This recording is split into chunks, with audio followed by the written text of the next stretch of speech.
My name is Jenna, and I make $1 million a year as a stay-at-home mom. How did she build a $1 million business entirely working from home? Well, she found a way to turn her Instagram audience into real income without losing who she is. When everything changed was when I started focusing on what did my most ideal client need. Just 2 years ago, Jenna and her husband Andrew were both working full-time jobs. Our kids were put in daycare and then school all day, so they weren't with us. I just didn't feel like I could slow down ever and actually be intentional with them. Life was happening to us instead of for us. So we knew we needed to change something. I had the chance to sit down with Jenna and ask her all about her process, and there was so much she opened up about. From mastering social media to shaping her mindset and even creating the environment that maintains her $1 million business. You're watching Stan Stories. So back before Jenna was making $1 million a year, she had just gotten her real estate license but wasn't sure how to land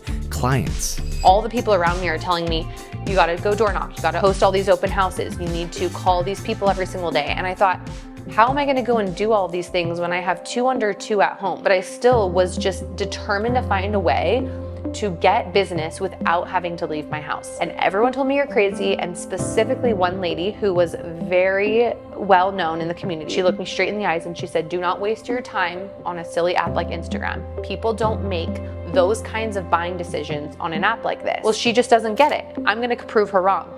And it took me 6 months to get my first client from Instagram. But from there, it was client after client after client. It was absolutely booming, all because we learned how to generate leads from Instagram to purchase and sell homes. After skyrocketing in real estate using Instagram, she's here to break down the same proven strategies that fueled her success. These are 4 incredible methods her audience has come to trust for real results on social media. It was about 1 full year that I went from a little over 5,000 to over 100,000 followers. When everything changed was when I started focusing on what did my most ideal client need? What were they struggling with? Okay, well, everyone around me was asking for help with how to get more business in real estate. They all wanted more leads. They wanted more business. You've got to get really clear on who it is that you're talking to. Who are you showing up for? And if you want to know what did you do in that year, how is it so different? I talked to one person.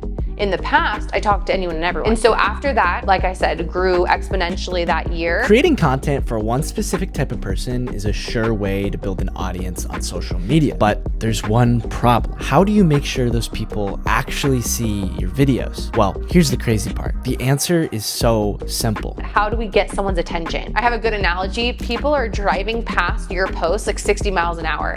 How are you gonna get someone to stop in their car and actually watch your video? So I got really, really clever with, okay, I'm gonna go stand in front of a $7.5 million home and do my video. We have this one of us trying to get this couch in the door when we were moving to one of our houses and it got stuck, and we had millions of views on this video that was just funny. It's your hook. Now, people always think when we say hooks, it could just be the caption, but we're also talking about the visual hook. So the visual aspect and the actual copy, what you're writing. The first 3 seconds of your video are everything when it comes to grabbing your audience attention. But how do you keep them coming back? The truth is, it's a lot easier than you think. How do we actually get people to not only view the video, but want to follow you? We had to drive them to the stories, because the stories are where we really customize that experience for them. We get closer, we get to know each other more. They feel like, oh, there is actually someone on the other screen that cares about me. It really isn't about the numbers, by the way. You could have an audience of 1 million people and have an impact on none of those people. Be intentional with the audience that you already do have. Okay, I may only have 10 people in this group, but how do I really get to know those 10 people and dive into their work and their lives and make a difference? Being present with your audience is key to building a strong, engaged community. But how do you keep the momentum going? It's something so easy to overlook, but trust me, this will pay off in ways you can't even imagine. There are so many times where I've posted videos and I just wanna delete it after. I wanna roll my eyes and go, man, that was not very good. But the message that I needed to share with someone else needed to hear it that day. And so the thing that's holding you back is that you're spending too much time trying to make it all perfect. And I want to challenge you to focus on the person on the other side of the screen and what they need to hear, what they need to learn from you, and make it less about you. I learned so much spending the day with Jenna, way more than just how she built a business using social media. What truly blew me away was the why why behind everything she does and the mindset driving every decision she makes. People ask me all the time, like, Jenna, why are you so driven? Why are you so dedicated? And it comes from your upbringing, and you can either keep it the same or you can change it, right? And for me, since I was a little girl, both my parents worked full time. We would have babysitters or we would have after school care, and we really wouldn't see our parents until later at nighttime. And my parents are amazing. They're my best friends today. But growing up, they did what they had to do in order to provide. I just remember having a very strong opinion when I was young that when I get older, I am not going to work a job that keeps me away from my family all the time. It gave me this deeper drive to have financial freedom. As you know, Jenna and her husband achieved financial freedom, but what's even more powerful is how they did it. It all started with 4 specific principles that shaped their mindset. Look at the number one reason why people get divorced, right? It's financially. And so I thought, well, how do we change that? And again, I think a lot of it is the stories we tell ourselves and what we're repeating to ourselves. There's an abundance of money out there. I mean, money is not good or bad, it's neutral. Once you can understand that, it kind of feels like a game in some ways. And so we started to learn how to play the game, my husband and I. Once you treat your business like a game, you get into athlete mode, always improving and leveling up. And this next idea, it's the game changer that will bring you even closer to financial freedom. And the best part, it's almost as simple as flipping a switch. Sometimes success will find you when you're least expecting it. I think I've just noticed that is why I've challenged myself every time I create a video or I'm collabing with someone or I'm putting something out there. It's not always up to me. I may think something's good or I may think something's bad, but ultimately I learn every single time I post something, and I'll get feedback from my audience, from the algorithm. Okay, more of this, less of this. And so I just try to challenge myself, like, detach yourself from the outcome, put it out there, and you'll only get better from there. Once you detach from the outcome, this next step becomes crucial. It's what will carry you all the way to financial freedom. It's one of the most important principles you can follow. It makes me emotional because there are so many people out there right now who stopped posting online because you didn't have an audience. But guess what? It's okay.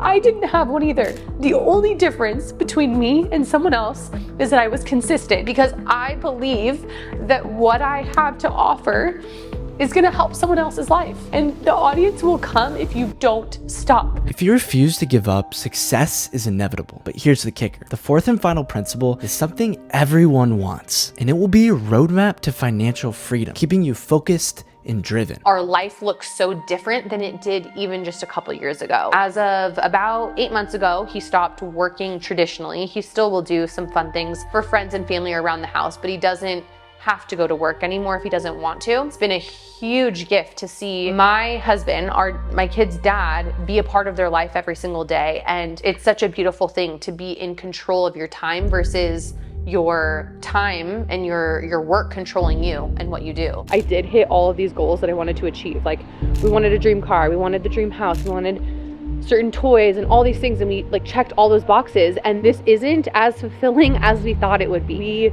completely changed our schedule. We started taking off more time from work. We started spending way more intentional time with our kiddos. We were okay with our income coming down a little bit. Ultimately, just realigning, like, what is our mission? Why are we doing this? We want to help other people bring families together by helping them make money online. But it doesn't need to come at a cost, right? You don't have to have, hi, silly. You don't have to have, you want me to talk like this?